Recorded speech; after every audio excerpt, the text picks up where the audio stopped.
వాక్యము, వాగ్దానము, దేవుడు చేసిన దర్శనము, మన పరిస్థితి పక్కన ఉండగలగాలి. వ్యాపారం సమృద్ధిగా ఉండాలనుకోండి, ఈ వ్యాపారం దగ్గర ఏం చేయాలంటే దేవుని వాగ్దానం ఉండాలి.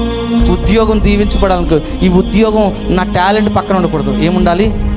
దేవుని వాగ్దానం ఉండాలి, దేవుని మాట ఉండాలి, దేవుడు చేస్తానన్న కార్యం ఉండాలి. ఇది ఇక్కడ ఉండాలి, ఇది ఇక్కడ ఉండాలి. అది ఎక్కడ తెలుస్తుంది అంటే ఆ స్వరం వినగలిగిన వారికి మాత్రమే అర్థమవుతుంది.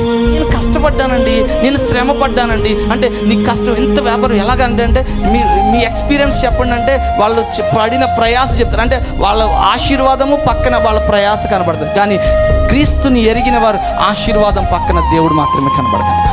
కష్టము పక్కన కూడా దేవుడు ఇప్పుడు మిమ్మల్ని ఇంటర్వ్యూ చేయాలంటే వాళ్ళ పక్కన ఫోటో వేసుకుంటే మీరు ఆశీర్వదించబడితే ఫోటో వేసుకుంటాడు, కానీ ప్రభు నష్టపోతే ఆయన ఫోటో వేసుకుంటాడు. ఆయన హల్లెలూయా.